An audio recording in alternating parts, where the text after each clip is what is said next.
Hey everyone, welcome back. Today, we're diving into something that affects millions of people, but that most of us don't really understand: the stock market. And look, I'm not gonna lie to you, there's a reason it seems complicated, because parts of it are complicated. But the basic concept? Actually, pretty simple.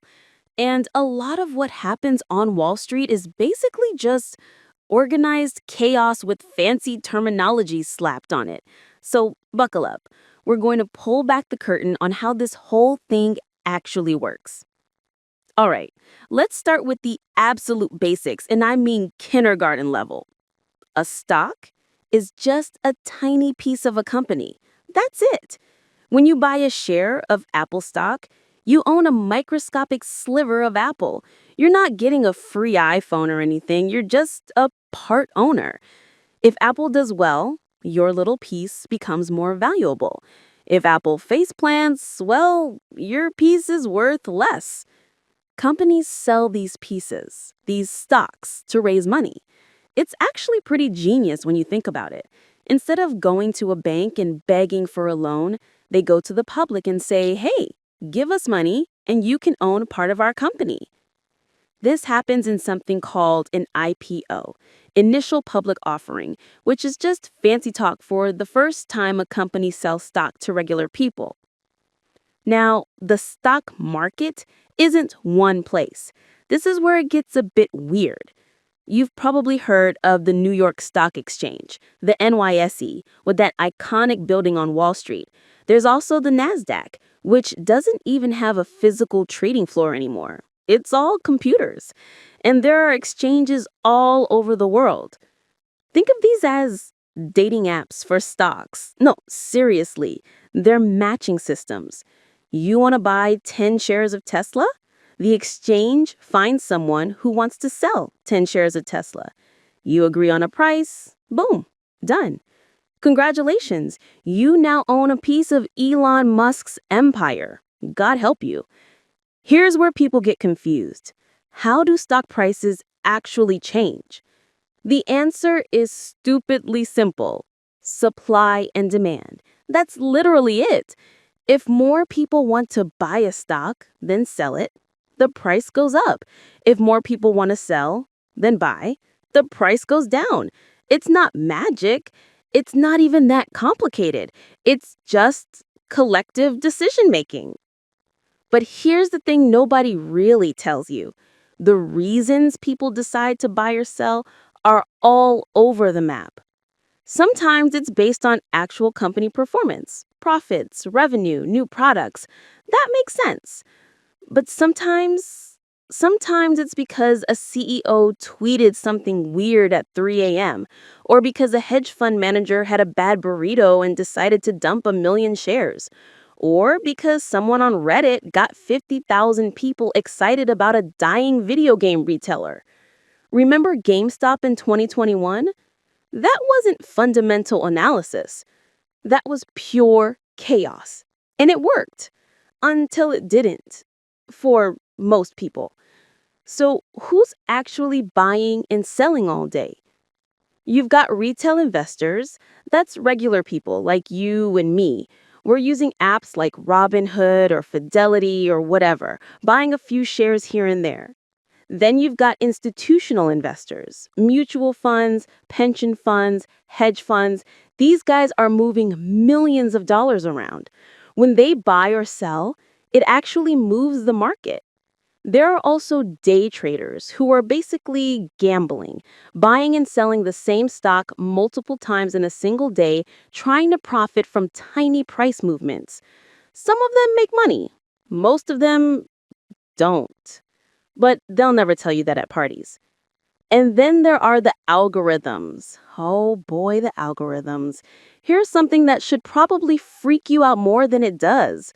Most stock trading today is done by computers, not people making thoughtful decisions. Robots, algorithms, high frequency trading systems that can make thousands of trades per second. These things are looking for patterns, tiny price differences between exchanges, momentum shifts, stuff that happens in milliseconds. They're basically skimming pennies off millions of transactions. And it adds up to real money. Is this good for the market? Honestly, nobody really knows. It adds liquidity, which means it's easier to buy and sell stocks quickly, but it also means that sometimes the market does absolutely insane things because the robots all freaked out at the same time. Ever heard of a flash crash? That's when the market suddenly drops like 5% in minutes for basically no reason, then recovers. That's usually the algorithms having a collective panic attack. So, yeah, that's fun. Your retirement savings are partially in the hands of very sophisticated computer programs. Sleep tight.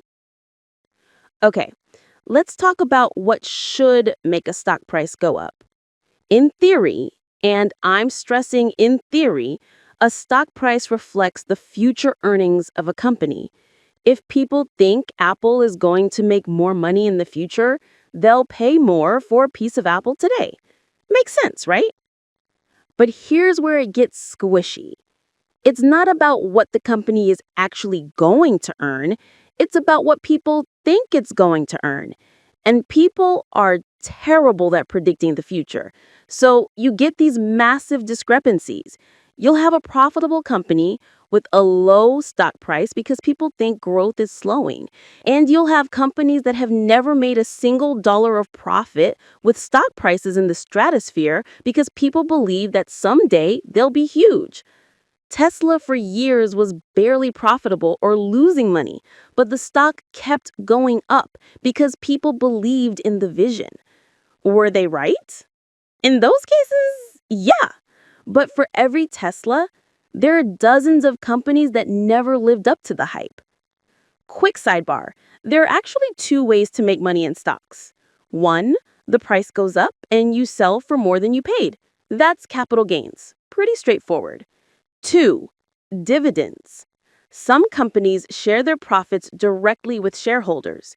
You own 100 shares, and every quarter, they send you a check. Or more likely, they deposit money in your account. Older, stable companies tend to pay dividends. Think Coca-Cola or Procter & Gamble. They're not growing like crazy anymore, but they're profitable and steady. Younger growth companies usually don't pay dividends. They take any profit and reinvest it to grow bigger. Neither is better, they're just different strategies. Here's something that will blow your mind. Most professional stock pickers, people whose entire job is picking stocks, don't beat the market average.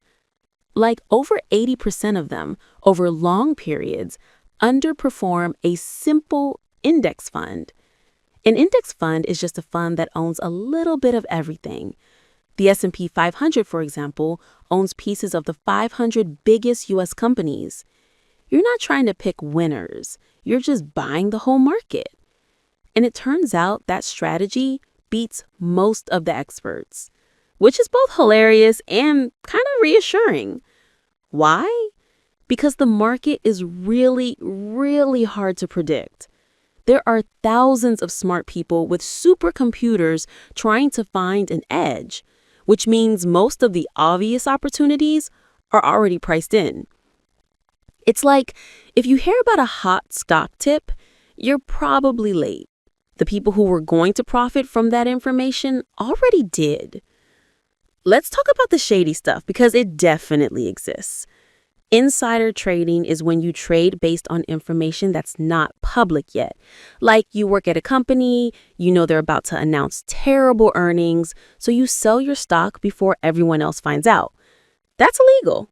Martha Stewart went to jail for this. Well, for lying about it, technically. Pump and dump schemes. Someone hypes up a stock they own, gets a bunch of people to buy it, price goes up, then they sell and disappear. This happens a lot with cryptocurrency and penny stocks. Market manipulation by big players. Sometimes hedge funds or institutional investors will make moves specifically to trigger certain outcomes. Is it illegal? Sometimes. Does it happen? Yeah. The SEC, Securities and Exchange Commission, is supposed to police all this. Do they catch everything? No. but they catch some of it. Here's some good news. Despite all the chaos, corruption, and stupidity, the stock market generally goes up over long periods. Why? Because it represents the economy, and economies generally grow. Companies innovate, become more efficient, create new products, population grows, technology improves, and all of that creates value. The S&P 500 has averaged about 10% annual returns over the past century. Some years it's up 30%, some years it's down 30%.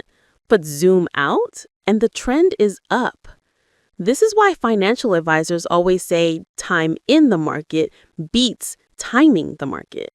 Because trying to buy at the perfect time and sell at the perfect time is basically impossible. But being invested for 20 or 30 years, that historically works.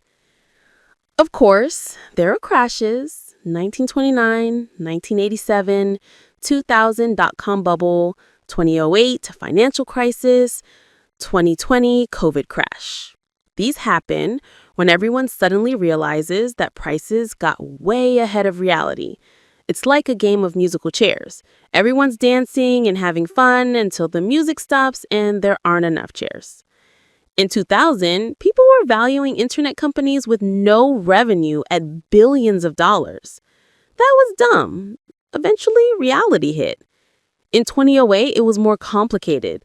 Banks made terrible bets on housing, created insanely complex financial instruments, and the whole thing collapsed. The COVID crash was interesting because it was a shock nobody predicted, but then governments flooded the system with money and it recovered faster than any crash in history. Will there be more crashes? Absolutely. When? No idea. Anyone who tells you they know is lying. So, what's the practical takeaway here? First, the stock market isn't magic and it isn't a casino. Well, it can be a casino if you treat it like one, but it doesn't have to be. Second, for most people, the best strategy is boring. Invest regularly in index funds. Don't try to time the market. Don't panic sell when things drop. Let it ride for decades. Third, be skeptical of anyone promising guaranteed returns or secret strategies. If it sounds too good to be true, it is. Fourth, understand that there's a lot you can't control. The market does irrational things. That's just reality. Fifth, diversification matters. Don't put all your money in one stock. Don't even put all your money in stocks. Spread it around. Look, the stock market is a weird beast. It's part rational economic indicator, part psychology experiment, part popularity contest, and part robot war. It's made and destroyed fortunes. It's funded innovation and rewarded speculation. It's probably more important to your life than you realize. Your retirement account, your pension, if you're lucky enough to have one, maybe your kid's college fund. Understanding the basics, what stocks are, how prices move, who's involved, why things happen, that's empowering. You don't need to become a day trader or a market expert, but you should know enough to not be completely lost. And remember, everyone, and I mean everyone who acts supremely confident about what the market is going to do next is partially full of it. Nobody knows. We're all making educated guesses at best. The market is just millions of people and machines making decisions based on incomplete information, competing interests, and best guesses about the future. Sometimes it's efficient, sometimes it's bonkers. And that's how the stock market actually works. All right, that's it for today. Hope this demystified things a bit. If you learned something, share this with someone who might find it useful. If you hated it, well, you listened this far, so joke's on you. Until next time, invest wisely, stay skeptical, and maybe don't check your portfolio every 5 minutes. It's not healthy. Take care.